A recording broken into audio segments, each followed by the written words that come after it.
Hey guys, and welcome back to Content is Profit. This week, or over the last couple of weeks, I feel like I personally had a creative re-enlightenment. If you have been following me on social media, you've probably seen a ton of like different types of content, from self-produced song with ChatGPT, procrastination. That was a fun project, to live streaming, racing after my kids go to bed, to what else? Shoutouts and different things. And this is all part of an experiment. An experiment, one, because I really want to find out further. I want to stretch out my creator ability past podcasting, which we love and adore, and you know how we feel about it. But also because we've started a businesscreator.club. So if you go to businesscreator.club, that's our community. At the moment, we have founding members. I think we're still accepting some of those. We're looking for our first 50 founding members, which are great. So shout out to everybody that was in the Content is Profit Facebook group that have transitioned to the Business Creator Club. And it's been really fun. So we've been having a lot of people from all walks of life. They have businesses. They're starting a business. They have a podcast, they do short form and different things. And what people are finding in the community as the first steps to monetizing their content and become profit creators, how we call it, is to start being consistent and frequent. And a lot of it has to do with yourself. Like, how are you as a creator, as a business owner, comfortable creating content for the long run? You've probably heard the story that for us, that was podcasting. And as you implement something that we call the publishing pyramid, which is in the community, there's a worksheet that you can follow and you can identify those high energy moments and your resources and your time. And how do you structure your day to be able to create? You're going to figure out exactly what you like to create. So I personally have been pushing my own personal boundaries to experiment with new types of content with the tools that we have available, whether that's like our cell phone, different cameras, podcasting, live streaming, racing, video games type deal, my own personal YouTube channel. All these things are part of a big experiment to see how can I create a flow that is different, that is me, that is my voice, where I can share my personal stories and people can relate to, to Louise, the person, not just a random business, right? The Louise, the person that happens to host an incredible community with his brother, with Fonzie, right? Louise that happened to own a podcast studio. Louise that happened to run an agency type deal. So I'm excited to share all that. And one of those types of content is going to stick. We're trying to find a balance between low friction to how much do I enjoy doing it, to how much can we delegate this kind of stuff, vlogging, daily reels on on the cell phone, produce reels, not produce reels, live calls, creating, baby. Here we are to add value to you. So, have you found a way that you create more effectively? Have you found a way that you create consistently? Those are the first two hurdles that we're trying to solve. So with that said, you probably listened to the episode that we did last week. That we published, not last week, that we published probably a couple of days ago on Tuesday, where we talked with two of our community members in our very first open Q&A. We had Surya, shout out to Surya, and shout out to Dana. They have been super involved since day one and since the challenge. And Surya was asking a very, very awesome question about how do you actually monetize an interview podcast? Because we see interview podcast everywhere, 24/7. And there's actually a pretty awesome breakdown that we do. And Fonzie makes an appearance and he drops his golden boulders like he used to do regularly here on the show, which, by the way, we're still working to get him back here on the show. So if you're listening, send him a DM, be like, dude, we miss you with your brother. So anyways, but he dropped this, the authority ladder. And then we talk about the different types of audiences.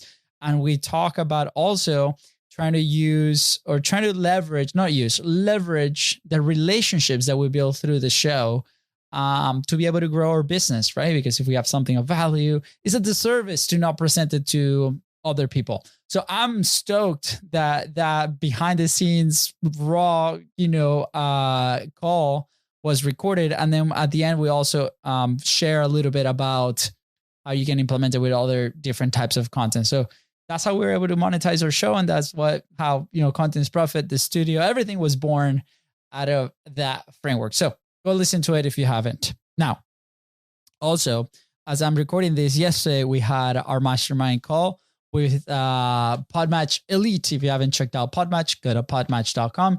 It's incredible where you can connect with other podcast experts. And some of the people that are in that call with us are producers from very, very, very, very, very big shows. And they're just coming from a conference. And when we're asking, hey, what are some of the learnings? What are some of the things that you learned over there? The very first thing was like, hey, I came up along this very interesting piece of data on a very big platform that HostPod here says no more than 40% of your downloads or of your listens are actually full listens. Like, people do not listen to the full episode, which is crazy. And I was like, there's no way. Content is Profit. People do listen to the whole episode. So please prove me right. But with that said, I understand we're busy, right? We have things to do. We, as consumers, we are bombarded by content 24/7. I've been pretty addicted to my phone lately. So I was like, I don't want to consume anything else. And we all rotate through life and we all find new things that we want to consume. Our time is very limited, and I understand, and we have to rotate. So I personally learned that, but also that's probably a hard pill to swallow for a lot of people that are putting a lot of effort and resources and time into this process that we call content creation. So I want to tell you, do not get discouraged, because the rest of people are going to come, are going to connect with you, and we can get better time after time. So what are two metrics that you can look at when you do long form content? So one on YouTube, for example, click-through rate. So if they don't click through that thumbnail, they're not going to watch your video. And then average view duration. So whatever time that you're looking on creating video, depending on like what you want to do, those are the two things. The more people we get into the video, awesome. And then we would try to keep their attention longer. So ask your question when you see this data, it's like, how can I get more people in it? How can I put more attention? How can I drive more attention based on like that specific thumbnails? That's why a lot of YouTube first creators pay a lot of more attention to the thumbnail than the video itself. And then once they're in the video, it's like, how can we keep their attention going forward? Now that kind of trickles a little bit too on the podcasting world. If you do long form audio creation, is we're going to be looking at the 7-day download data that Apple can provide with you. And if you have any questions, please send me a DM. Go to the Facebook group, Content is Profit. You can ask it there, completely free. If you want a little bit more attention and a little bit more open Q&A where we jump in there with you, go to businesscareer.club. Now, 7 data, because that's going to tell you how good of performance your show is doing in those first 7 days. And if you're trying a new marketing tactic, a new marketing campaign, you can actually measure based on the data of your other episodes. And then there's a completion rate, people that listen to the entirety of your show. So you're going to see episodes that might be 73% completion rate, 60% completion rate, 30% completion rate. So start looking for those outliers on both ends. At the very top, like, why are people listening to this entire episode? Maybe the conversation was incredible. Maybe you are answering very specific questions on that episode and you're providing value all throughout. Maybe you set up a really good hook at the beginning and then you're delivering your promise so people stay with you. And then on the contrary, what's happening to the outliers at the bottom, right, of that graph? The people that, maybe 10% listen, 20%, what's happening? Why are people falling off, right? Was I off that day? What's going on? So hopefully those two metrics, you can go back and look at them and start to come up with a plan on how to get them better. And if we get better every single time because we're consistent, because we're frequent, and we're constantly testing our content, then we're able to get better and connect the dots through the 6 levers. Again, this is Creator Club. Now, that to me was interesting on how we started the conversation with our mastermind. And then our host, Alex, he had an interesting question where it's like, what is a podcast? Like, what's the actual definition of a podcast, right? And I have a report here that will shed some light on the industry, but that question caused a little more debate than anything else in that session that we had yesterday, because obviously we've been in the industry for a long time. We've known people that have been there for 11, 12, 15 years. So they were like the grandfathers of podcasting, but there are new creators and new businesses that are starting to create, thinking they want a podcast or thinking they are producing a podcast, when in reality they are not. My question is like, well, why do we want this word podcast to be like in our lingo, as in like what we're creating, and why people getting so confused? So Alex was sharing a story where, he's getting podcasters, expert podcasters to his live event that he does every quarter, and it is incredible out of Podmatch. Again, podmatch.com. Go check him out. And this person submitted a form where he says that he had a podcast, and turns out that Alex could not find this thing. The Alex team could not find this team. Like everybody around it could not find this podcast in any of the feeds, in any of the platforms. And they asked him, hey, why don't you send the link to your thing? So it was a LinkedIn link with a video, right? That they were calling a podcast. But at the end of the day, it was a live video on LinkedIn, more like a show, right? And because it was not a podcast, by definition, because by definition, the podcast needs an RSS feed. That's where you publish your podcast. That's how you own that content.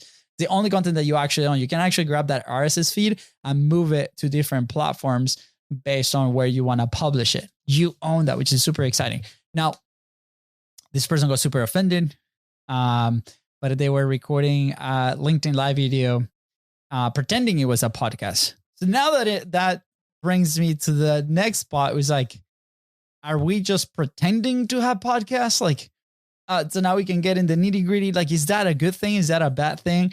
And we started sharing different examples of people that might use a podcast studio, for example, which I've had people in our studio come in and type a record like that, where they're like, hey, I just want like podcast style content. And I was like, what does that mean? It's like literally sitting down in front of a podcast mic and answering these questions. Almost like pretending that somebody's asking you these questions in a podcast setting, instead of going actually guesting on a different podcast and answering these questions. So my question is like, why are we doing this, right? Like, is it a popular thing? Is it a trend?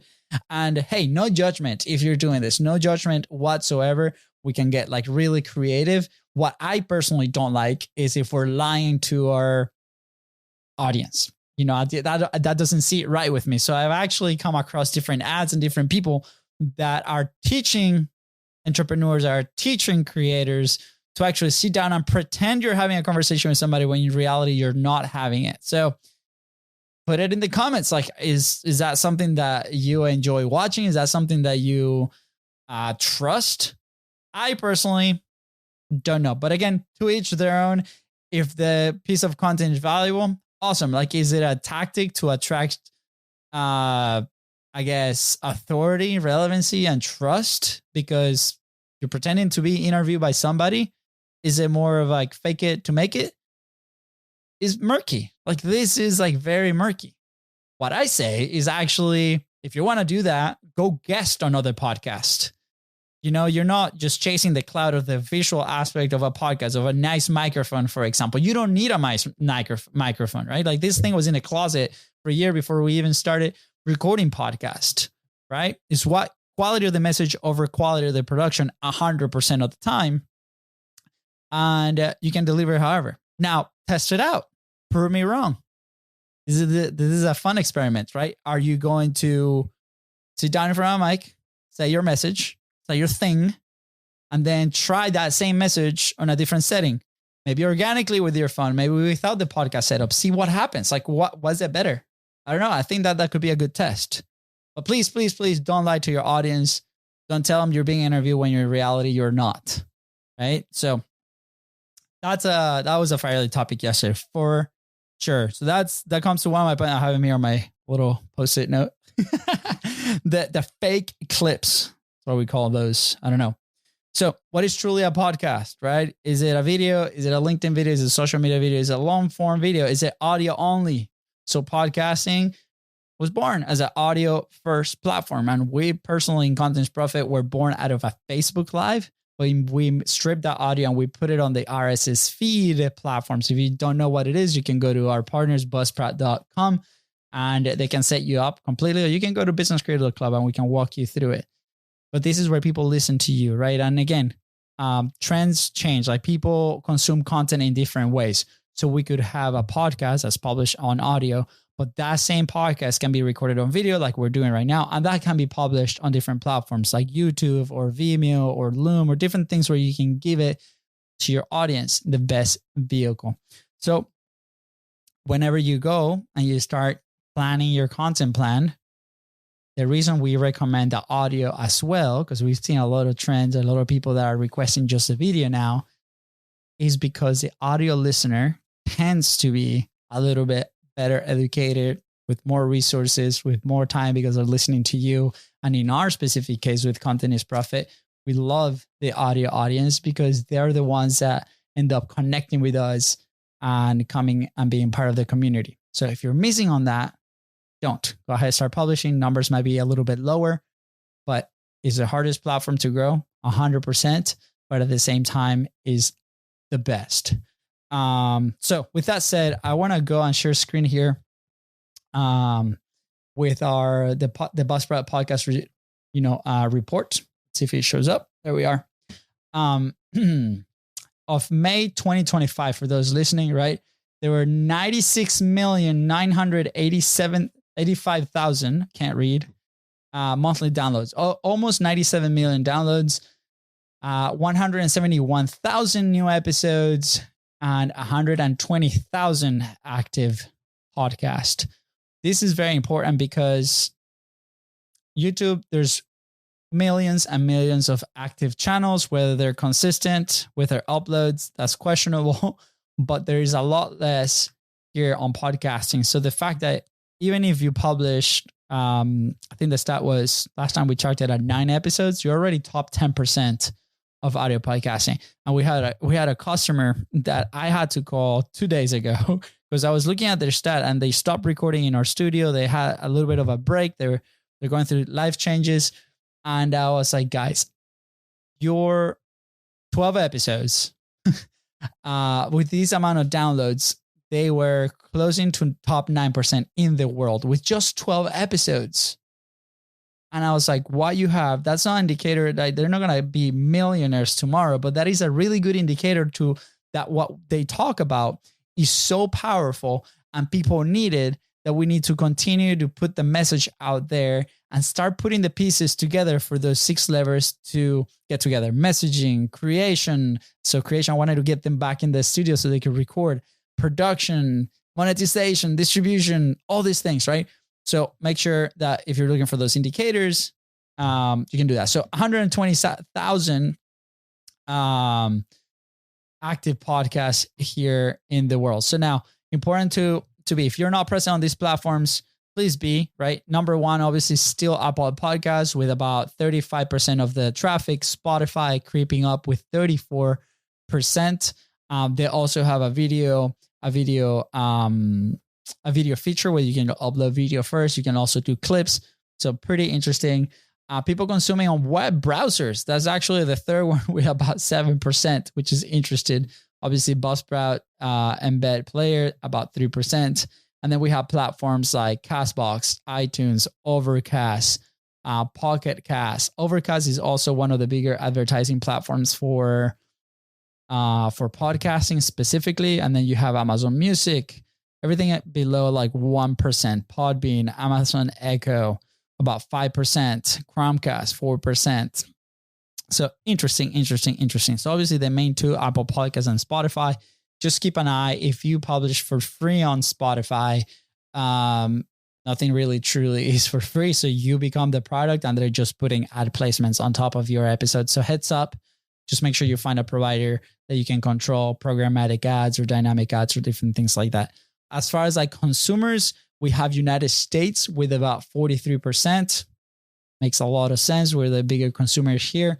Also, Buzzsprout is an American company, so I don't know if that has to do with it. Then we have United Kingdom with 6%, Canada with 4.5%, Netherlands with 4%.